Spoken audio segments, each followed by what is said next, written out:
Ladies and gentlemen, thank you for checking out my YouTube channel today, The Study of Antiquity and the Middle Ages. As always, I am your host, Nick Barksdale, and today I am bringing you a very special presentation, and we are featuring a very honored guest whose appearance truly humbles us here at The Study of Antiquity and the Middle Ages. We are going to be joined today by none other than the archaeologist and ancient history documentary celebrity himself, Dr. Darius Arya. Many of you who have seen a variety of history documentaries, from ancient invisible cities to ancients behaving badly, will instantly be excited to see him on this channel walking us through an excellent presentation on ancient Rome. This episode is going to dive into Trajan's column. Not only will you experience seeing it, but the man himself will walk you through it. Hey, I'm Darius Arya. I'm an archaeologist. I live in Rome, Italy. I live ancient Rome and its empire every day. You can follow me on my new YouTube channel. It's Darius Arya. And you can also follow me on my educational channel that I direct. It's ancientromelive.org, and the YouTube channel is We Dig Rome. So there are a lot of opportunities. If you follow me on social media, Darius Arya Digs, as well as the Institute at Save Rome on Twitter and Instagram and Facebook, you'll be able to learn so much about the ancient world. And in particular, check out the YouTube channels because you can experience this like I do every day. Column Trajan, one of the most magnificent monuments from ancient Rome, the entire Roman Empire. And it is really the standout, and it was the standout, in the Forum of Trajan, the last of the imperial fora structures. Forum was dedicated in 112. You had the Basilica Ulpia, like a large piazza surrounded by porticos, and in the distance, the markets of Trajan, as they're known today, out of brick, butting up against the Quirinal Hill. But this structure right here, you don't need to fantasize or reconstruct what it used to look like, because there it is. And what it is a series of 29 massive blocks of Carrara Luna marble, stacked up together. On the inside, there's a hollowed out spiral staircase that would take you to the top, where you see a viewing platform still today, capped off with the statue of Trajan. That disappears sometime in the Middle Ages, and what we have today is a statue of St. Peter's. Now the exterior of that column shaft, the 100-foot column shaft as it's known, it's carved by hand, depicting countless individual scenes with 2,500 figures that narrate the Dacian Wars. So you have Trajan conquering basically modern-day Romania. His engineer architect Apollodorus of Damascus constructs the largest bridge of antiquity, over 1 kilometer in length, over the Danube. And he brings back slaves. He brings back spoils of war, in particular gold from Dacia.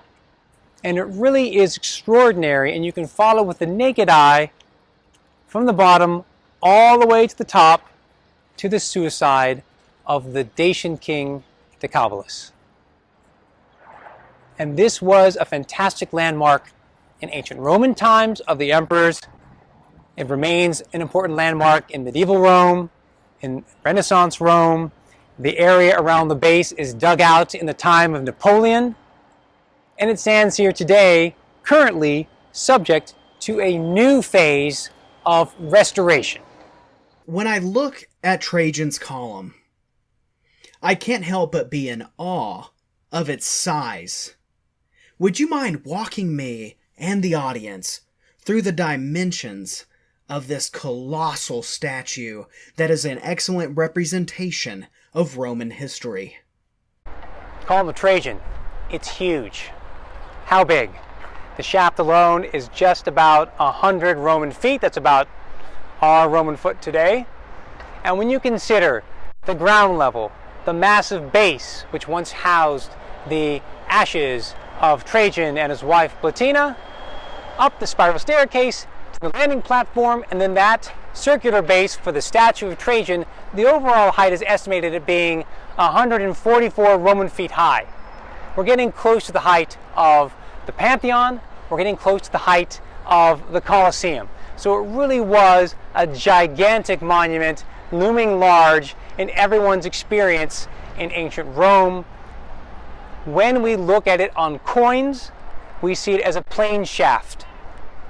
And of course, in the construction process, for which there were utilized several, multiple cranes around here, lifting block upon block on top of each other. The largest block weighs over 70 tons. You then finish the outer surface of the column drums joined together. And then subsequently, after you've achieved this nice curve called entasis on the exterior, then you began to carve. And you carve literally following the narration.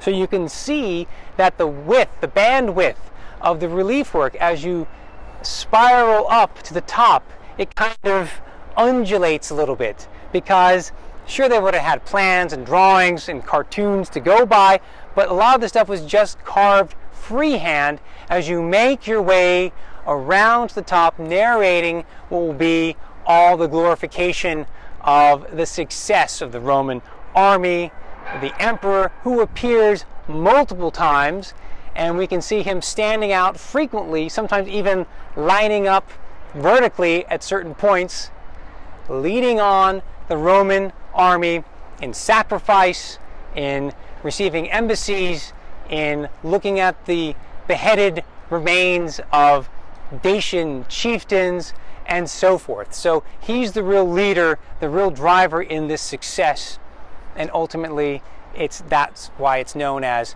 Trajan's Column. It's all about Trajan leading Rome to victory. Dr. Arya, when I look at Trajan's Column, I can't help but ask myself, what do we know about the man or men who built this wonderful and awesome monument? People that constructed the Column of Trajan, let's say they're anonymous. I mean, potentially, when we look around for a name, we do think of Apollodorus of Damascus. Ancient sources attribute to him the baths of Trajan, the markets of Trajan, the bridge going over the Danube, quite possibly even the original design of the Pantheon, which is later completed by Hadrian.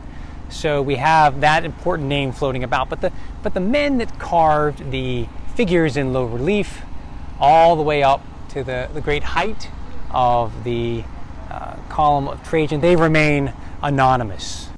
And for those who may not be familiar with Trajan's Column and what it represents, would you mind letting us know, what is Trajan's Column? What is it trying to tell us?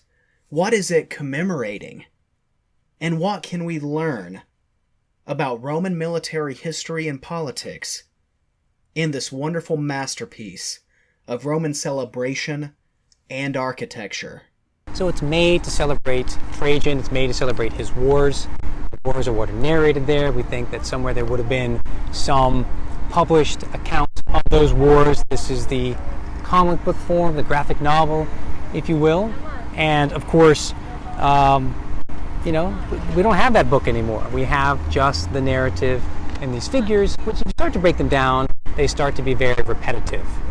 Oh, yet another encampment scene. Oh, yet another place to forage for food. Oh, yet another opportunity to burn down a village of the Dacians. So you do have a lot of repetition in the depictions. Still, unless it's that the togetherness of all those images that creates a unique storyline.